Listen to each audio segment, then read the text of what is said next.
So আজকে হচ্ছে আমাদের এফআরবি ব্যাচের ফার্স্ট লেকচার এবং আজকের টপিকটা হচ্ছে বাংলা লিটারেচার ওয়ান। এখানে আমরা মূলত সাহিত্যের যুগ বিভাগ, তারপরে প্রাচীন যুগ, এরপরে চর্যাপদ সম্পর্কে ডিটেলসে পড়বো। এখানে এমনভাবেই পুরো সিলেবাসটা সাজানো হয়েছে যাতে করে তোমার অ্যাডমিশন তো পুরোপুরি কাভার হয়, অ্যান্ড ইন ফিউচার তুমি যখন জব পরীক্ষা দিবা সেখানেও দেখবা যে এই জিনিসগুলাই ঘুরে আসতেছে। অর্থাৎ আমরা কন্টেন্টগুলো একটু অ্যাডভান্স লেভেলে সাজাইছি এবং এখানে প্রত্যেকটা জিনিস আমরা আর্গুমেন্ট দিয়ে দিয়ে বুঝবো যে কেন কিভাবে হয়েছে সবকিছু। যদি তুমি আর্গুমেন্ট বুঝো তখন তোমার মুখস্থ করার প্রয়োজন হয় না, তুমি এমনিতেই মনে রাখতে পারবা যে এটা এখানে এই কারণে হয়েছে। ঠিক আছে। আর যখনই আর্গুমেন্ট জানা থাকে না তখনই হচ্ছে সেটাকে মেমোরাইজ করতে হয়, সেটা তুমি ইন ফিউচার ভুলেও যেতে পারো। সো আমাদের লেকচার শিটটা দেখো। ওকে, এই হচ্ছে আমাদের সেকেন্ড টাইম এফআরবি ব্যাচের Bangla literature one. I guess তোমরা সবাই এই যে লেকচার দেখতে পাচ্ছ, তাই না? স্ক্রিন রেসপন্স করো। জি ভাই, দেখা যায়। ওকে। তো আজকে আমাদের লিটারেচার ওয়ান এর টপিক হচ্ছে সাহিত্যের যুগ বিভাগ, প্রাচীন যুগ এবং চর্যাপদ। তো বাংলা সাহিত্যের, যদি সর্বপ্রথম কথা বলি, বাংলা সাহিত্যের যুগ বিভাগটা হয় তোমার কয়েকটা ঘটনার প্রেক্ষিতে, এবং এটাকে তিনটা ভাগে ভাগ করা হয়। একটা হচ্ছে প্রাচীন যুগ, মধ্যযুগ আর একটা হচ্ছে আধুনিক যুগ।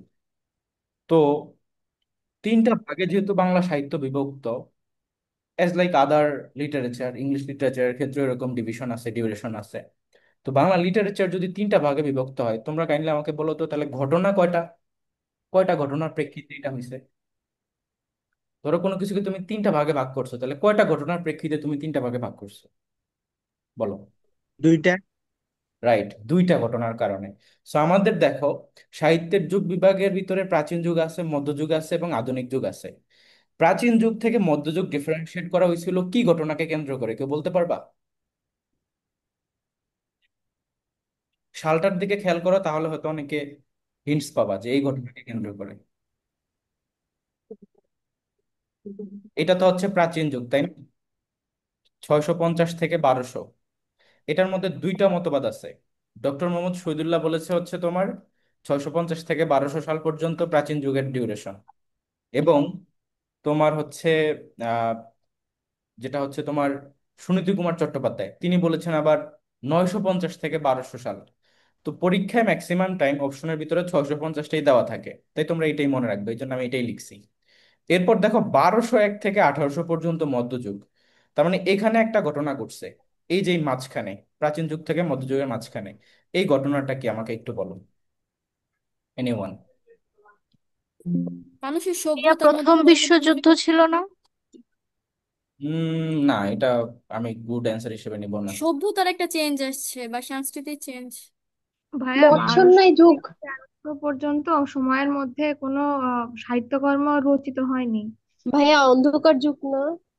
আচ্ছা, অন্ধকার যুগ তো হচ্ছে 1201 থেকে তেরোশো। ভাইয়া, মুসলিম শাসনের সূত্রপাত। রাইট, এটা হচ্ছে ইয়া পারফেক্ট অ্যান্সার, যে মুসলিম শাসন। অর্থাৎ এখানে যদি আমি একজন ব্যক্তির কথা বলি, তার নাম হচ্ছে ইখতিয়ার উদ্দিন মোহাম্মদ বিন বখতিয়ার খলজি। তাকে সবাই শুনতো না 1204 সালে? মনে আছে কি তোমাদের? তোমরা পড়ছো নিশ্চয়ই এটা, যে ভাইয়া, জি ভাইয়া, মনে কোশ্চেনটা আছে। আরেকবার বলুন তো। লক্ষণ সেনকে পরাজিত করে তোমার জি বাংলার ভাইয়া, জি। পুত্রটাকে জয় করে নাই কে? ইখতিয়ার উদ্দিন মোহাম্মদ বিন বখতিয়ার খলজি। তিনি কিন্তু তুরস্কের, মানে তুর্কি, সে এখানে এসে মুসলিম শাসন প্রতিষ্ঠা করে। এবং এই কারণেই তোমার এই সময় সাহিত্যের মধ্যে একটা মানে পরিবর্তন লক্ষ্য করা যায়। ইনফ্যাক্ট তোমার 1201 সাল থেকে এই 1350 পর্যন্ত তেমন কোনো ভালো সাহিত্যকর্ম রচিতই হয় নাই। তো এই জন্যই এইটাকে বলা হয় অন্ধকার যুগ, এবং এই ঘটনার প্রেক্ষিতেই তোমার প্রাচীন যুগ এবং মধ্যযুগকে আলাদা করা হয়। তার মানে এটা হচ্ছে কি, এটাকে তুমি বলতে পারো যে মুসলিম শাসন। আমরা যদি এখানে লিখি যে মুসলিম শাসন, এটা সূচনা। অথবা তুমি বলতে পারো যে 1204 সালে যে ইখতিয়ার উদ্দিন মোহাম্মদ বিন বখতিয়ার খলজির আগমন। তাহলে ইখতিয়ার উদ্দিন মোহাম্মদ বিন বখতিয়ার, ওনার নামটা অনেক বড়, খলজি। ঠিক আছে, ওনার আগমনের কারণেই মধ্যযুগ এবং প্রাচীন যুগ ডিফারেন্সিয়েট করা হয়। এরপর খেয়াল করো, তোমার 1201 থেকে 1800 পর্যন্ত মধ্যযুগের পিরিয়ড। এবং ইন দ্য মিন টাইম এখানে অন্ধকার যুগও শুরু হয়েছে। এটা সম্পর্কে আমরা আরো ডিটেলস পড়বো যে কেন অন্ধকার যুগকে অন্ধকার যুগ বলা হয়। এবং এই যে দেখো 1800 সাল থেকে বর্তমান পর্যন্ত এই সালটাকে বলা হয় তোমার, বা এই পিরিয়ডটাকে বলা হয় আধুনিক যুগ। এখন এখানে একটা প্রশ্ন আসে যে 1800 সাল থেকেই কেন, এই সময় কি ঘটনা ঘটছে বলো শিল্প দেখি। বিপ্লব। তুমি যদি অ্যান্সার পারফেক্টলি জানো তাহলে বলবা শিল্প বিপ্লব কেন এটার সাথে রিলেটেড হবে। হ্যাঁ ভাইয়া, লিটারেচারে এই সময় শিল্প এটা শিল্প বিপ্লবের প্রভাব তো বিপ্লবী পড়বে হবে। না। বলো কি। এটা শিল্প বিপ্লবী হবে। না না, এটা শিল্প ভাই বিপ্লব। ইংরেজ শাসন। হম। ইংলিশ শাসন, এটা কাছাকাছি যাচ্ছে কিন্তু এক্সাক্ট অ্যান্সার চাচ্ছিলাম। আত্মচেতনা। ভাই একটা প্রতিষ্ঠানে পুঁথি এখানে সাহিত্য মুখ্য রিলেটেড ভূমিকা করছিলাম। পালন করে। East India company. East India company তো কোনো প্রতিষ্ঠান না, ওইটাকে তুমি আলাদা বিজনেসের ক্ষেত্রে ই করতে পারো, বাট সাহিত্য পড়াশোনা ভাইয়া এটা রিলেটেড কি কোনো পত্রিকার সাথে সংযুক্ত? না। ভাই উইলিয়াম ফোর্ড ভাই কলেজ কোনো প্রতিষ্ঠা হ্যাঁ বিশ্ববিদ্যালয় রাইট, হ্যাঁ এটা প্রতিষ্ঠা হচ্ছে করে? তোমার ফোর্ট উইলিয়াম কলেজ, ঠিক আছে। হ্যাঁ হ্যাঁ হ্যাঁ এটাই। এটা হচ্ছে ফোর্ট উইলিয়াম, ভাই ফোর্ট কলেজ, উইলিয়াম না ভাই উইলিয়াম ফোর্ড কোনটা হবে ভাই? ফোর্ট উইলিয়াম কলেজ, ঠিক আছে। ওকে ওকে। উইলিয়াম, ভাই এই কলেজটার বর্তমান নাম কি? এটা এটা তো ওই সময়কার কলেজ, এখন তো আর ওরকম প্রমিনেন্ট না, ঠিক আছে। এটা এখন বর্তমানে মেবি ভাই কলকাতা বিশ্ববিদ্যালয়। হ্যাঁ হতে পারে, নাম চেঞ্জ করে। আর হ্যাঁ এটা হ্যাঁ। তোমার সূচনা হয় মূলত 1800 সাল থেকেই, এবং সেখানে পরবর্তীতে বাংলা এবং ইংলিশ, এই যে একটা ধারা, আধুনিক ধারা, সেটা সূচনা লাভ করে। তো দেখো, আমাদের যে সাহিত্যের যুগ বিভাগ, এটার মধ্যে যে মেইনলি তিনটা পার্ট, প্রাচীন যুগ, মধ্যযুগ এবং আধুনিক যুগ। এটার প্রথম কারণটাই হচ্ছে তোমার মুসলিম শাসন 1204 সালের, এবং তোমার, আচ্ছা এই দাগ আবার কি দিল, এবং 1800 সাল থেকে হচ্ছে তোমার এই ফোর্ট উইলিয়াম কলেজ প্রতিষ্ঠার মাধ্যমে এটা সূচনা হয়। এখন এখানে দেখো দুইটা আবার আছে, পিরিয়ড আছে, একটা হচ্ছে অন্ধকার যুগ, এরপর একটা হচ্ছে যুগ সন্ধিক্ষণ। অন্ধকার যুগটা হলো তোমার 1201 থেকে 1350। এইটা হয় মূলত এই যে মধ্যযুগের শুরুর দিকে, যখন মুসলমান শাসন শুরু হয়, তখন তারা শুরুর দিকে কিন্তু এই ধরনের লিটারেরি কাজগুলা পছন্দ করে নাই। দ্যাটস ওয়াই তোমার এই সময় তেমন একটা ভালো সাহিত্য চর্চা করা যায় না।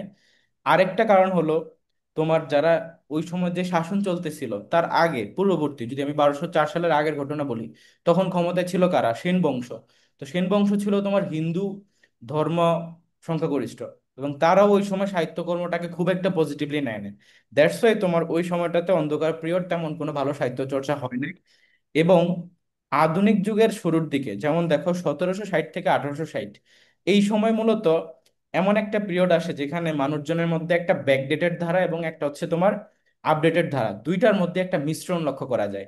দ্যাটস ওয়াই তোমার এটার নামই করা হচ্ছে যুগ সন্ধিক্ষণ। মানে তোমার দেখা যাবে যে যদি একটা কোশ্চেন আসে প্রায়, যে যুগ সন্ধিক্ষণের কবি কে, কেউ কি বলতে পারবা যে যুগ সন্ধিক্ষণের কবি কে? ঈশ্বরচন্দ্র গুপ্ত। ঈশ্বরচন্দ্র চন্দ্রগুপ্ত। গুপ্ত, রাইট। তো এই যে ঈশ্বরচন্দ্র গুপ্তকে যুগ সন্ধিক্ষণের কবি কেন বলা হয়? কারণ তার শুরুর দিকের সাহিত্যকর্মগুলো ছিল তোমার মধ্যযুগের ধারা, এটার সাথে রিলেটেড। আবার তার যখন শেষ সময় তিনি যখন লেখালেখি করেন, সেগুলো ছিল আবার আধুনিক যুগের সাথে রিলেটেড। এখন কিভাবে বুঝবো এটা? শুরুর দিকে তিনি একবার বলতেছিল যে নারী শিক্ষা প্রয়োজন নাই, নারী শিক্ষা ওরকম ভাবে দরকার নেই, তার সাহিত্যকর্মগুলোর মধ্যে ওরকম একটা ভাব প্রকাশ পায়। আবার শেষ দিকে যখন সে সাহিত্যকর্ম শুরু করে, ওই সময় তোমার হচ্ছে তার লেখাগুলোর মধ্যে বোঝা যাচ্ছিল যে সে আপডেটেড মনোভাব নিয়ে আসছে, সে নারীদের শিক্ষা চাচ্ছে। তো দেখো, একটা মানুষের লেখার মধ্যে দুই ধরনের বৈশিষ্ট্য কেন পাওয়া যায়? কারণ তার শুরুর দিকের মনোভাবটা ছিল মধ্যযুগীয়, পরবর্তীতে তার মনোভাবটা চলে আসে আধুনিক যুগের সাথে তাল মিলিয়ে। তো এই জন্যই হচ্ছে যুগ সন্ধিক্ষণটা হচ্ছে 1760 থেকে 1860 পর্যন্ত, এই 100 বছর। ওকে। এখন নেক্সট চলে আসো যে অন্ধকার যুগ সম্পর্কে আমরা আরেকটু যদি জানি, যেটা বললাম যে অন্ধকার যুগ হচ্ছে 1201 থেকে 1350, এই 150 বছর। কারণটা কি? The reason is Bakhtiyar Khalji 1204 সালে রাজা লক্ষণ সেনকে হারিয়ে বাংলা অঞ্চল দখল করে নেন বা জয় করে নেন, এবং শুরুর দিকে এই জন্য সাহিত্যকর্মগুলো সেভাবে আগাইতে পারে নাই।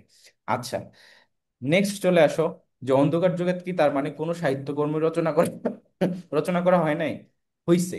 তো এটার মধ্যেই তিনটা এক্সাম্পল আছে যেগুলো হচ্ছে প্রমিনেন্ট, ঠিক আছে। তার মধ্যে সর্বপ্রথম যেটা রচনা করা হয় সেটাই হচ্ছে প্রাকৃত পৈঙ্কল।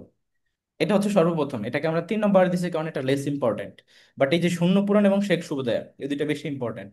এবং এখানে একটা জিনিস মনে রাখবা, এই যে তোমার শূন্য পুরাণ, শেখ সুবোধয়া, প্রাকৃত পৈঙ্কল, এগুলার মধ্যে গদ্য আছে, পদ্য আছে। ঠিক আছে, গদ্য পদ্য মিশ্রিত যখন কোনো কাব্য রচনা করা হয় সেগুলাকে কি বলা হয় বলো তো? চম্পু কাব্য। চম্পু কাব্য।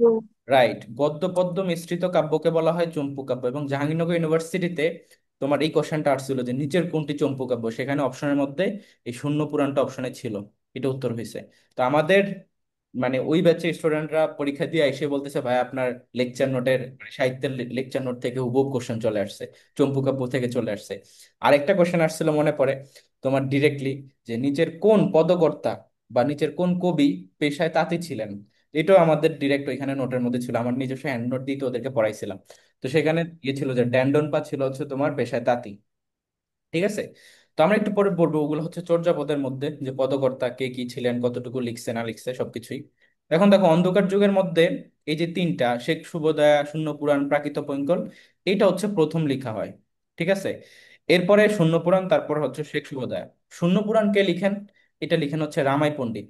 এই যে শূন্য পুরাণ, এটার কিন্তু অ্যাকচুয়াল নামটা খুঁজে পাওয়া যায় নাই, কিন্তু এই যে এই লেখাটার ভিতরে তোমার এই বইটা বলো বা এই কাব্যটার মধ্যে শূন্য, অর্থাৎ এখানে তোমার বৌদ্ধ ধর্মের কিছু মানে বর্ণনা ছিল।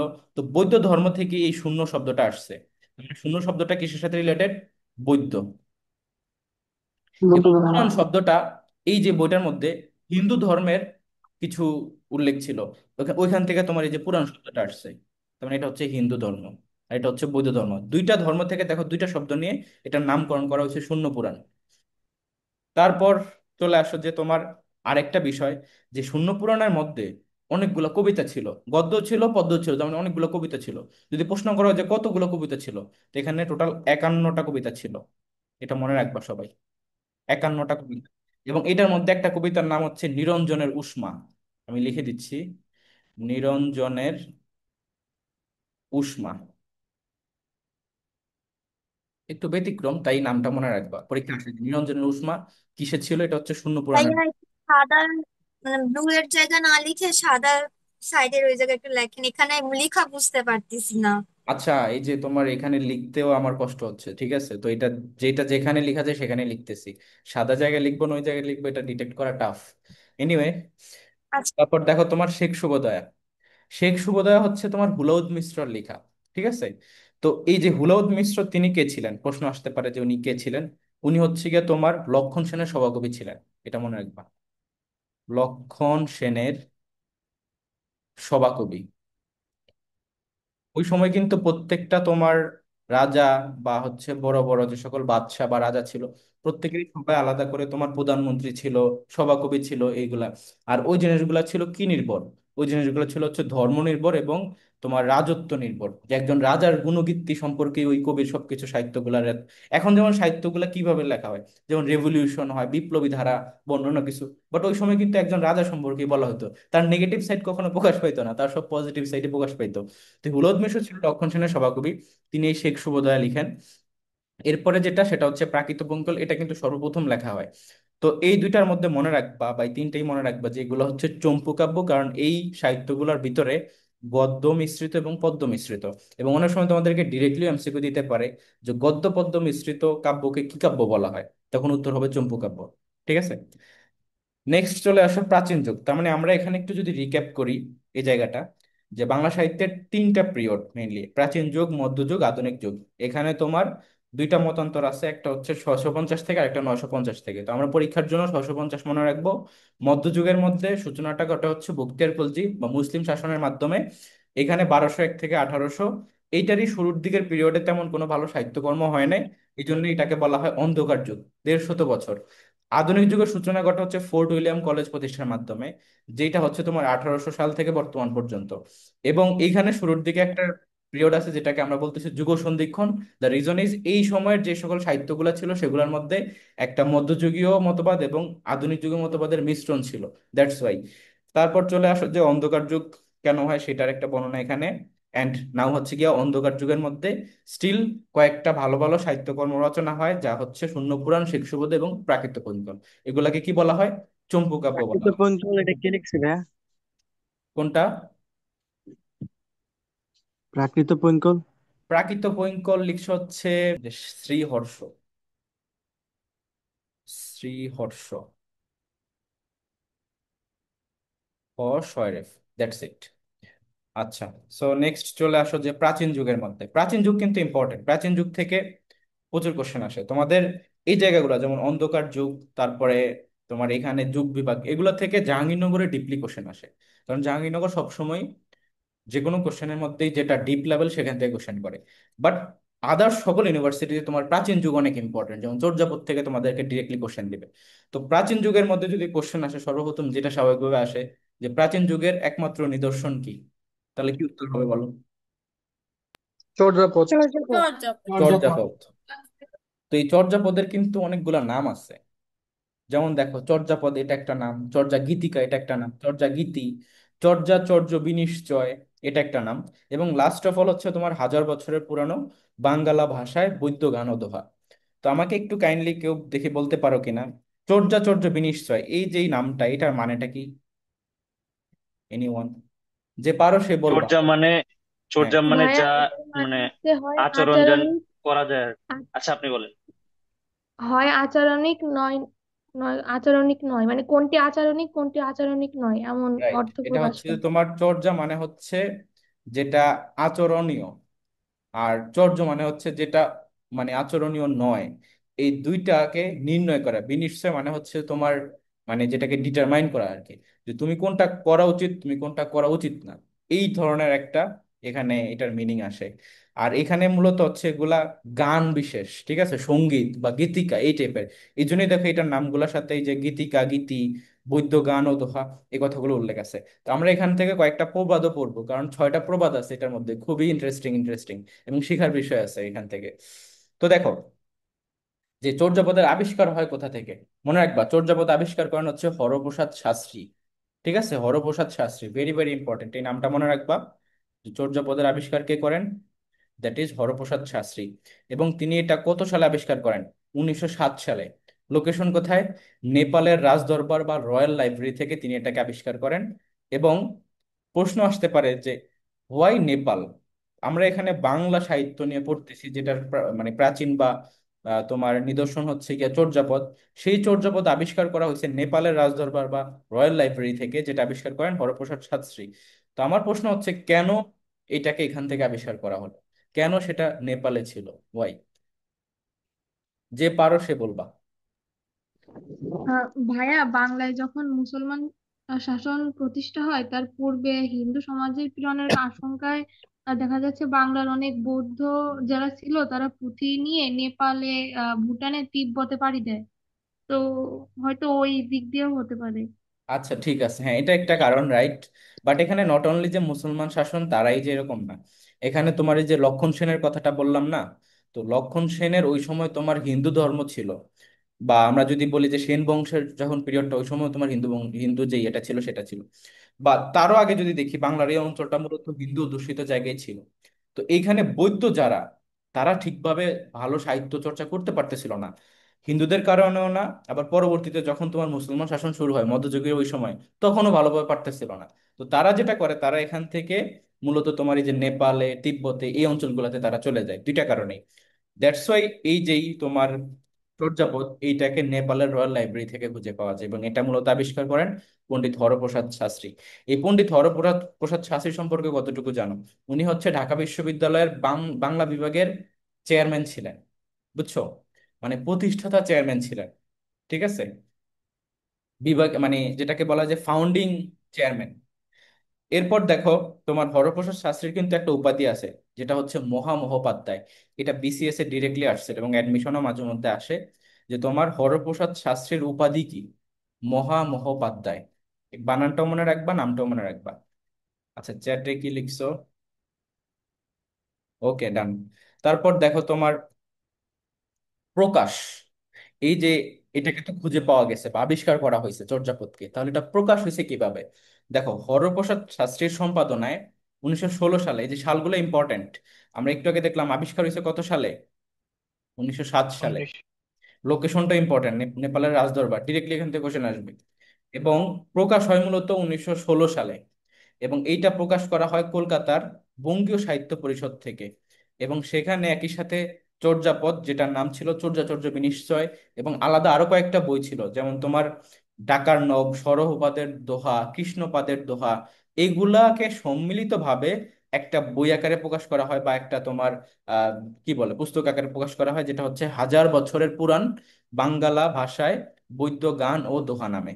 তো এখানে দেখো, এই যে 1000 বছরের পুরাণ বাঙ্গালা ভাষা, কিন্তু এখানে অনেক সময় কোশ্চেন আসে যে নিচের কোনটি এটার আসল নাম বা সঠিক নাম। সেখানে একবার বাংলা ভাষা লেখা থাকে, একবার বাঙ্গালা লেখা থাকে। তো বাংলা বললে কিন্তু হবে না, সঠিক উত্তরটা হচ্ছে বাঙ্গালা।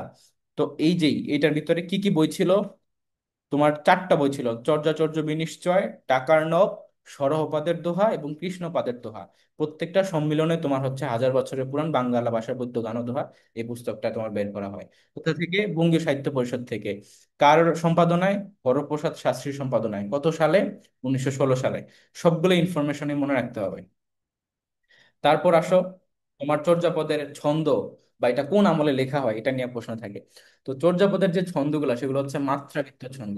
ঠিক আছে, মাত্রাবৃত্ত। এবং এটার আমলটা হচ্ছে পাল আমল। পাল আমলের সময় তোমার 400 বছর ব্যাপী পাল আমল ছিল না, ওই সময় মূলত তোমার এই চর্যাপদ লেখা হয়। এবং চর্যাপদের ভাষা নিয়ে অনেকের ভিন্ন ভিন্ন ধরনের মতবাদ আছে। কেউ কেউ বলতেছে এটা হচ্ছে তোমার ব্রজবুলি ভাষা, কেউ বলতেছে এটা হচ্ছে সান্ধ্য ভাষা, কেউ বলতেছে তোমার এটা, মানে এক একজনের এক এক মতবাদ। তো আমার প্রশ্ন হচ্ছে, ওভারঅল সবাই কিন্তু এটাই মেনে নিচ্ছে যে চর্যাপদের মেইন ভাষাটা হচ্ছে সান্ধ্য ভাষা। এটার দুইটা নাম, একটা হচ্ছে সন্ধ্যা আর একটা সান্ধ্য, তুমি যেটাই উচ্চারণ করো নো প্রবলেম। এটার মানেটা কি? এটার মানে হচ্ছে আলো আধারী ভাষা। এখন এটার আলো আধারী বা এটারই বা মানে কি? কেউ বলতে পারবা যে সান্ধ্য ভাষা বা আলো আধারী ভাষার মানেটা কি? হুম। সঠিক স্পষ্ট নয় এরকম, দুর্বোধ্য। দুর্বুদ্ধ, কঠিন না, এরকম কিছু না। বিষয়টা হচ্ছে যে তোমার কিছুটা বোঝা যাচ্ছে, কিছুটা বোঝা যাচ্ছে না, এরকম। ঠিক আছে, আলো আঁধারি ভাষা এরকম, মানে শান্ত ভাষা। এই জন্যই বলা হচ্ছে যে একবার আলো দিচ্ছে, একবার অন্ধকার, তুমি কিছুটা বুঝতেছো, কিছুটা বুঝতে পারতেছো না, এই টাইপের। সন্ধ্যার মতো ভাইয়া। তারপর চলে আসো যে চর্যাপদের টিকা ব্যাখ্যা কারক। এটা ডিরেক্টলি কোশ্চেনে আসে যে কে এটার টিকা ব্যাখ্যা করেন। দ্যাট ইজ মুনি দত্ত। ওকে।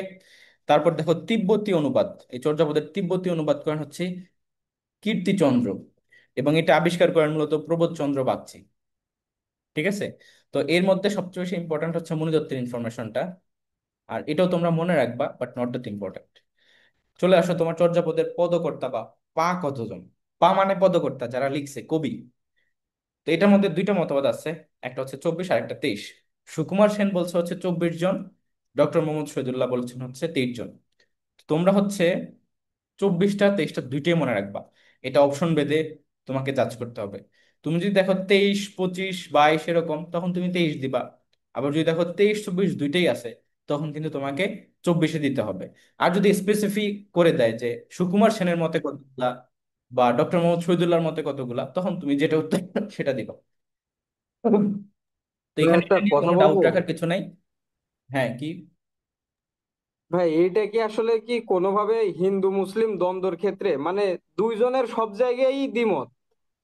না না না, এটা ওই কারণে না। এখানে বিষয় আছে তোমার, এই যে পদকর্তা বা বা হচ্ছে তোমার কবি যতগুলো আছে না, এটা তো বোঝা গেছে হচ্ছে তাদের যে লিখা ওইটার উপর জাজ করে। তো এই যে পদ সংখ্যা হচ্ছে তোমার 51টা, মতান্তরে 50টা। এটা হওয়ার পেছনে একটা কারণ আছে, একটু পর বুঝবা। দেখো, সুকুমার সেন বলেছেন 51টা, ডক্টর মোহাম্মদ শহীদুল্লাহ বলেছেন 50টা। মেইন কারণ হলো তোমার এই জায়গাটা। দেখো, অনেকগুলা পদ পাওয়া যায় নাই, যেমন 23-এর অর্ধেক পাওয়া যায় নাই, যেটা হচ্ছে বসুকুপা লিখছিল। 24 পাওয়া যায় না, 25 পাওয়া যায় না, 48 পাওয়া যায় নাই। তাহলে পাওয়া গেছিল কয়টি? কতগুলো পদ বা কতগুলো তোমার কবিতা বা এই জিনিসগুলো পাওয়া গেছে? 46.5টা পাওয়া গেছে। তার মানে এটার উত্তর হচ্ছে 46.5, অথবা যদি এমনিতে তোমার অঙ্ক ভাবে দেওয়া থাকে তাহলে হচ্ছে এইভাবে থাকতে পারে, বাট সারে লেখা থাকে। এইভাবে 0.5 দিয়ে মনে রাখতে পারো যে 46.5টা হচ্ছে তোমার এখানে পদ পাওয়া গেছে। তো এই যে 23-এর অর্ধেককে তুমি অর্ধেকও ধরতে পারো, একটাও ধরতে পারো। অর্ধেক ধরলে তখন সেটা আবার ধরো মানে 50 ধরে, আর কেউ যদি সেটাকে ফুল ধরে তখন সে 51 ধরে। এবং ওইটাকে ধরতে গেলে তোমার তার যে লেখক কবি তার সংখ্যাটা আবার বেড়ে যাচ্ছে। তো এই প্রবলেমগুলোর কারণে এই ডিফারেন্স হয়েছে। এমন না যে এখানে ধর্মীয় ইস্যু, একজন মুসলমান তাই কম বলছে, একজন হিন্দু তাই কম বেশি বলছে, এরকম কোনো রিজন না। আচ্ছা, তোমাদেরকে দুইটাই ম্যাক্সিমাম মনে রাখতে জিনিসই হবে, তাদের কারণ দুইজনের লিটারেচার দ্বিমত। যেভাবে আছে সেভাবেই মনে রাখতে হয়। ঠিক আছে, এখন আসো তোমার এই জায়গাটা আরেকটু মানে ক্লিয়ারিফাই করি, যে 46.5টা যে আছে, এইটা তোমার ডিরেক্টলি বিসিএস এ আসছিল কয়েকবার। তার মানে অ্যাডমিশনে এই কোশ্চেনটা আসতে পারে যে কতগুলো পদ পাওয়া গেছে। আবার ধরো অনেক সময় এটাও আসতে পারে জাহাঙ্গীরনগরে স্পেশালি, যে নিচের কোন পদটি পাওয়া যায় নাই, সেখানে অনেকগুলো পদের মধ্যে এই যে তোমার 24, 25, 48 এগুলা থাকতে পারে। আবার এভাবেও কোশ্চেন থাকতে পারে যে কোন পদটি অর্ধেক পাওয়া গেছে এবং বাকি অর্ধেক পাওয়া যায় নাই, তখন হচ্ছে 23 নম্বরটা। তো এই জন্য এটা মনে রাখবা। এবং এই যে 23 নম্বর যেটা অর্ধেক পাওয়া গেছে সেটার লেখককে ভুসুকুপা, আর 24 নম্বরটার লেখক কান্নুপা, 25-এর তান্তিপা, এবং 48 হচ্ছে কুক্কুরিপা। নামগুলো একটু ইন্টারেস্টিং, বাট এটা মনে রাখবা আর কি, মুখস্থ করবা। এখন চলে আসো এই যে পদকর্তা যে আমরা তাই বললাম এতজন, সবার সম্পর্কে সবকিছু পড়া লাগে না। কোনো ইম্পর্টেন্ট কোশ্চেন আছে তাহলে বলো। ভাইয়া আরেকটু রিপ্লাই করলে ভালো হতো। রিপ্লাই করবো বলতে বুঝি নাই। এই কিছুক্ষণ আগে যে আপনার হচ্ছে চর্যাপদে যে পদ বা ও আচ্ছা, পদকর্তা যে রিপ্লাই পড়া। করতে হবে। তোমরা রেকর্ড ক্লাস দেখবে, একই জিনিস বারবার রিপিট করা তো পসিবল না। রেকর্ড দেখে নিও যারা মিস করছো। আচ্ছা, দেখো চর্যাপদের মধ্যে যারা পদকর্তা আছে,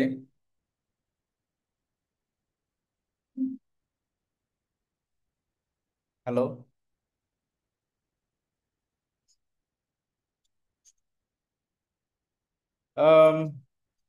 না না, আমি আসলে ইকোনমিক্স স্টুডেন্টদেরকে পড়াই না, কারণ অ্যাডমিশন ব্যাচ ব্যাচ পড়াতেই টাইম থাকে না, আবার ওইটা পড়াবো কত। তুমি কোথায় পড়তেছো?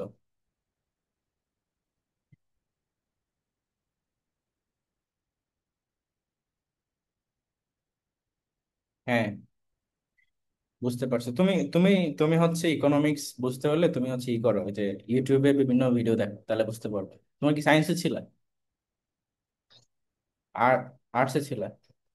ও ছিল না, আচ্ছা যাই হোক, তুমি হচ্ছে ইউটিউব থেকে বিভিন্ন টিচারের ফ্রি ভিডিও দেখবা। এখন ইউনিভার্সিটিতে যায় যদি তোমার কারো কাছে প্রাইভেট পড়া লাগে, তাহলে তো এটা পুরোটাই একটা মানে কি বলে, বিষয়টা খুব খারাপ দেখায় না? তুমি এক কাজ করো, ইউটিউবে ঘাটাঘাটি করো, ভালো রিসোর্স পেয়ে যাবে। ঠিক আছে, আচ্ছা। এক স্টুডেন্ট জিজ্ঞেস করতেছে যে ভাই আপনি ইকোনমিক্স ফার্স্ট ইয়ারের স্টুডেন্টদেরকে পড়ান? কুমিল্লা ইউনিভার্সিটি ইকোনমিক্সে পড়তেছে। আচ্ছা দেখো, যেটা বলতেছিলাম, এই যে চর্যাপদ পদকর্তা যারা আছে সবার সম্পর্কে পড়া লাগে না, বাট কয়েকজন ইম্পর্টেন্ট আছে, তাদের ডিটেলস গুলো পড়া লাগবে। তার মধ্যে সর্বপ্রথম যেটা, যে সবচেয়ে বেশি পদ রচয়িতা কে, কে সবচেয়ে বেশি পদ লিখছে, সেটা হচ্ছে কান্নুপা। 13টা পদ লিখছে, এটা পরীক্ষায় প্রচুর আসে। এরপর দেখো প্রথম পদ রচয়িতা কে, সেটা হচ্ছে লুইপা। এবং এই জন্য লুইপাকে বলা হয় আদি কবি। এই যে এখানে দেখো তোমার আদি কবি কাকে বলা হয়, লুইপাকে বলা হয়। এটাকে একটা টেকনিক দিয়ে তোমরা মনে রাখতে পারো, সেটা হচ্ছে সরেয়া লরস্যকার আলু, আতে আদি কবি, লুতে লুইপা। এটাকে এইভাবে টেকনিক দিয়ে মনে রাখা যায়। আর তার কতগুলো পদ, 2টা পদ। তিনি হচ্ছে প্রথম পদ রচয়িতা। আর কান্নুপা হচ্ছে সবচেয়ে বেশি, 13টা পদ। এবং এখানে দেখো এই যে প্রথম পদটা আমরা যেটা বলতেছি যে লুইপা লিখছে, এটা একটু মনে রাখা জরুরি, কারণ এটা প্রথম পদ যেহেতু। কা আ তরুবর পঞ্চবিঢাল চঞ্চল চিয়ে। তো এটা একটু অদ্ভুত। ইনফ্যাক্ট চর্যাপদের প্রত্যেকটা লাইনই একটু অন্যরকম, তোমাদের হয়তো বুঝতে প্রবলেম হতে পারে, বাট স্টিল এগুলোর আলাদা মিনিং আছে। তো যদি মিনিং দেখো তখন মনে হবে যে না, এগুলো ঠিক আছে, এগুলো সহজই। সেখানে দেখো আদি কবি হচ্ছে লুইপা, এবং প্রাচীন কবি হচ্ছে তোমার সবরপা। ঠিক আছে, প্রাচীন কবি কে, সেটা হচ্ছে সবরপা। এবং বাঙালি কবি হচ্ছে ভুসুকুপা। এই যে এখানে দেখো তোমার সবচেয়ে বেশি পদ রচয়িতা করছিল কান্নুপা, যার ছিল 13টি। তারপরে হচ্ছে তোমার ভুসুকুপা, তার হচ্ছে 8টি। তো এখানে দেখো দ্বিতীয় সর্বোচ্চ যদি কখনো কোশ্চেন আসে যে কে সবচেয়ে বেশি লিখছে, মানে দ্বিতীয় সবচেয়ে বেশি কে লিখছে, তখন উত্তর হবে ভুসুকুপা। ঠিক আছে, এবং তিনি একই সাথে বাঙালি কবি। তিনি নিজেকে বাঙালি হিসেবে একটা পদে নিজেকে সেভাবে উপস্থাপন করছেন। আর মহিলা কবি হচ্ছে তোমার কুক্কুরিপা, তার পদ হচ্ছে 3টা। তো সবচেয়ে বেশি লিখছে হচ্ছে কান্নুপা, এবং দ্বিতীয় সর্বোচ্চ লিখছে হচ্ছে ভুসুকুপা। তারপর তোমার 4টা লিখছে হচ্ছে সবরপা, এবং মহিলা কবি যিনি কুকুরিপা তিনি লিখছে 3টা। এরপরে 2টা করে অনেকে লিখছে, তারপর একটা করে অনেকে লিখছে। সো আই গেস এই জায়গাটা অনেকেরই ক্লিয়ার। আচ্ছা, ভাইয়া, চ্যাটে কে কি লিখছে? ওকে, না না, আমি বলি যারা হচ্ছে মানে ক্লাস করতেছো, 40 মিনিট পর পর লিঙ্ক কেটে যাবে, তখন আমি আবার লিঙ্ক দিব, সমস্যা নেই। আচ্ছা, এখন চলে আসো যে চর্যাপদের প্রবাদ বাক্য কয়টি। সেটা হচ্ছে 6টি। দেখো, তোমার এই 6টাই হচ্ছে ইম্পর্টেন্ট। পরীক্ষায় ডিরেক্টলি অনেক সময় তোমাকে এখানে একটা মানে প্রবাদ দিয়ে বলবে যে এটা হচ্ছে কোথাকার, বা এটা কোথা থেকে না হয়েছে। তখন বলতে হবে যেটা চর্যাপদের প্রবাদ। যেমন দেখো, অপনা মাংসে হরিণা বৈরী। এটার মানে কি? এটার মানে হচ্ছে যে হরিণের মাংসই তার জন্য শত্রু। এবং এইটা হচ্ছে 6 নং পদ, যেটা লিখছে বসুকুপা। তারপর দেখো তোমার, হাতেরে কাঙ্কন মালাও দাপন। এটার মানে হচ্ছে হাতের কাঁকন দেখার জন্য দর্পণ প্রয়োজন হয় না। দর্পণ মানে হচ্ছে আয়না, এটা আমরা সবাই জানি, কাঁচ যেটাকে বলতেছি। আর এটার মানে কি কেউ বলতে পারবে? একটু আগে যেটা ব্যাখ্যা করলাম যে হরিণের মাংসই তার জন্য শত্রু, এটার মানেটা কি হতে পারে? এনিওয়ান, বলো দেখি। হরিণের মাংস তার জন্য কেন শত্রু? এখানে তার জন্য বলতেই হরিণকেই বোঝাইছে আর কি। কেউ কেউ বলতে পারবা নাকি? যে পারো সে বলো দেখি। ভাই হরিণের মাংস সুস্বাদু বলেই তাকে তাকে সবাই মেরে মাংস নিতে চায় এই জন্য বলছে। হ্যাঁ, এটাই হচ্ছে কারণ যে তোমার হরিণের মাংস তো সবাই পছন্দ করে। তো হরিণের জন্য তো সেটা আবার প্রবলেমেটিক, কারণ এটার কারণে তাকে সবাই শিকার করবে, তাকে মেরে ফেলবে। সো এই জন্য এখানে বলা হয়েছে হরিণের মাংস তার জন্য শত্রু। আর হাতের কাকন দেখার জন্য দর্পণ হরিণের মাংস প্রয়োজন হয় না। খাওয়া যায়? হ্যাঁ, হরিণের মাংস খাওয়া যায়? তুমি কোথায় আছো? অবশ্যই খাওয়া যায়। তারপর দেখো, হারিত ভাত নাহি নীতি আবেশী। এটার মানে হচ্ছে হাড়িতে ভাত নিয়ে অথচ প্রতিদিন প্রেমিকরা এসে ভিড় করে। এখানে প্রেমিক বলতে ধরো অতিথি, বা হচ্ছে তোমার পরিচিত অন্যান্য যে সকল, তাদেরকে বোঝানো হয়েছে। কিন্তু অ্যাকচুয়ালি তার তো হাড়িতে ভাত নাই, মানে তার সংসারই চলতেছে না, বা খাওয়ার তেমন জিনিসপত্রই নেই, অথচ প্রতিদিনই অতিথিরা এসে ভিড় করতেছে। তো এটা হচ্ছে 33 নং পদ, বা যেটাকে প্রবাদ বলতে পারো। এটা লিখছে হচ্ছে ড্যান্ডন পা। এবং এই ড্যান্ডন পা কিন্তু পেশায় তাঁতি ছিলেন। আচ্ছা, এখানে তোমার এটা কি উল্লেখ করা হয়েছে যে ড্যান্ডন পা সম্পর্কে? না, আই গেস এখানে উল্লেখ করা হয় নাই। তো এটা একটু সবাই মনে রাখবো আলাদাভাবে, যে ড্যান্ডন পা হচ্ছে পেশায় একজন তাঁতি ছিলেন। পেশায় তাঁতি ছিলেন। তারপর দেখো তোমার, ভাই এগুলা এগুলা মনে রাখার জন্য কোনো ট্রিক ট্রিক আছে? এটাকে মনে রাখার ট্রিক হচ্ছে মানে কি বলে, মুখস্থ করা, মেমোরাইজ করা, এছাড়া কি বলবো। নাকি এখানে তুমি প্রত্যেকটা লাইন, আর তাছাড়া এই লাইনগুলো যদি কেউ কয়েকবার পড়ে, আমার মনে হয় না যে সে এটা ভুল করবে, যেটা কুই থেকে আসছে, এটা চর্যাপদের লাইন, এটা বুঝতে পারবে সে। তোমাকে কোশ্চেন তো এভাবে অত ডিপলি করবে না যে, মানে অ্যাডমিশনে অত ডিপলি আসবে না যে এটা কত পদ বা কত নম্বর কে লিখছে। এটা এইভাবে আসতে পারে যে এই প্রবাদটি কিসের, তখন বলতে হবে যেটা চর্যাপদ থেকে নেওয়া হয়েছে এরকম। বা হয়তো তোমার যেগুলা একটু বেশি ইম্পর্টেন্ট, যেমন বৈরী কথাটার অর্থ আসতে পারে, বৈরী মানে হচ্ছে শত্রু। বা এই যে প্রথমে যে প্রবাদটা দেখলাম, আপনা মাংস হরিণা বৈরী, এইটা তোমার কি মিন করে, এইভাবে আসতে পারে। আর জব জব ক্ষেত্রে তখন তোমার 6 নং ঘুষুক উপায়গুলোও পড়তে হবে। ঠিক আছে? তো তোমরা এই জায়গাটা যেহেতু 6টা মাত্র, মুখস্থ করে নিও তাহলে বেটার। তারপর দেখো, বর্ষণ গোহালি কিমো দুটট বলন্দে। এটার মানে কি? এটা হচ্ছে দুষ্ট গরুর যে শূন্য গোয়াল ভালো। এটা তো সবাই শুনছো নিশ্চয়ই, তাই না? এই যে এই প্রবাদটা, এটা তো সবার পরিচিত। বাট এটা অ্যাকচুয়ালি তোমার এই যে চর্যাপদের একটা প্রবাদ। মানে হচ্ছে বর্ষণ গোহালি কিমো দুটট বালন্দে। বালন্দে মানে ভালো, মানে দুষ্ট গোয়ালের চেয়ে তোমার শূন্য গোয়াল সেটা বেটার, এটা বোঝানো হয়েছে। আর তারপর দেখো, অন চাহন্তে আন বিনঠা। এটা কঙ্কন পার লেখা। এটা হচ্ছে 44 নম্বর। এটা মানে হচ্ছে অন্ন চাহিতে অন্ন বিনষ্ট। তো অন্ন বলতে এখানে ধরো খাবার বা ভাত, এগুলাকে বোঝাচ্ছে, এটা আর কি। সো এখানে যে প্রবাদ গুলা, এগুলা তোমার হ্যাঁ, এগুলা কোন আবার এগুলা ভাষাতে লেখা? জি, এগুলা মূলত কোন ভাষায় লেখা তাহলে? এগুলো ওই যে সান্ধ্য ভাষা, চর্যাপদের ভাষা তো অলরেডি বললাম, সান্ধ্য ভাষা বা আলো আধারি ভাষা। এবং ছন্দ হচ্ছে মাত্রাবৃত্ত ছন্দ, ওই সময় এভাবেই লেখা হয়েছে। সো ওভারঅল এই ছিল হচ্ছে তোমাদের চর্যাপদের ডিটেলস। এখন প্রাচীন যুগের মধ্যে, বা হচ্ছে যুগ বিভাগের মধ্যে যদি কোশ্চেন আসে তোমাদেরকে এগুলা থেকে দিবে, এর বাইরে থেকে কোনো কোশ্চেন আসার জায়গা নেই। কারণ আমাদের এখানে সবগুলো কন্টেন্টই ইনক্লুড করা হয়েছে, চর্যাপদ সম্পর্কে, প্রাচীন যুগ, অন্ধকার যুগ, এগুলো। যদিও মধ্যযুগের মধ্যে অন্ধকার যুগের একটা পার্ট থাকবে, সেখানে পড়াবো।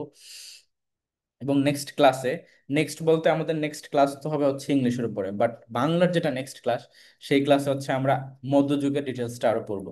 মধ্যযুগের মধ্যে কিন্তু অনেকগুলা পার্ট। অন্ধকার যুগ এটা মধ্যযুগের একটা পার্ট, তারপর তোমার হচ্ছে শ্রীকৃষ্ণ কীর্তন, এটা একটা পার্ট। তারপর হলো তোমার হচ্ছে বৈষ্ণব পদাবলী, অনুবাদ সাহিত্য, তারপরে রোমান্টিক প্রণয়োপাখ্যান, অনেকগুলা পার্ট আছে, আর সেটার সিলেবাসটা অনেক বড়। তো ওইটার ক্লাস হয়তো তোমাদের অ্যাটলিস্ট 2-2.5 ঘন্টা লাগবে। বাট আজকে এই যে ক্লাসটা, যেটা হচ্ছে তোমার সাহিত্যের যুগ বিভাগ, প্রাচীন যুগ, এটা ছোট টপিক ছিল, দ্যাটস ওয়াই আমি তোমাদেরকে কি বলে 10টার দিকে লিঙ্ক দিছি। নেক্সট ক্লাসটা হচ্ছে তোমার 9টা থেকে শুরু করা লাগবে। তো আমি হয়তো নেক্সট ক্লাস কবে, তোমার কালকে তো 31 তারিখ না? যদি নেই আমি অবশ্যই জানাই দিব। কি, আচ্ছা, এটা রিলেটেড কোনো কোশ্চেন আছে যা যা পড়াইছি? এনিথিং? আচ্ছা ভাইয়া, প্রবাদ আর বচন এর মধ্যে পার্থক্য কি? বচন তো হচ্ছে তোমার নাম্বার পড়ছো না তোমরা, সিঙ্গুলার প্লুরাল? না ভাইয়া, ওইটা না। প্রবাদ, প্রবচন, খনার ও বচন, আচ্ছা, প্রবচন। এইগুলো না। মানে বচন মানে হচ্ছে বলা, ঠিক আছে, উক্তি, তুমি যেটা বলতেছো। তো প্রবাদ প্রবচন মানে হচ্ছে যেটা, মানে যে এমন একটা কিছু যেটার একটা মিনিং থাকে, একটা তাৎপর্য থাকে, যেটা মানুষের লাইফে ইম্প্যাক্ট ফেলে। এই ধরনের কিছু উক্তিকে আমরা বলতে পারি যে প্রবাদ প্রবচন, ঠিক আছে। বা যেটার একটা কোনো না কোনো প্রেক্ষাপট আছে, যে যার প্রেক্ষিতে এটাকে তুমি একটা মানে কি বলে মোটিভেশনাল জায়গা হিসেবে নিতে পারো, এরকম।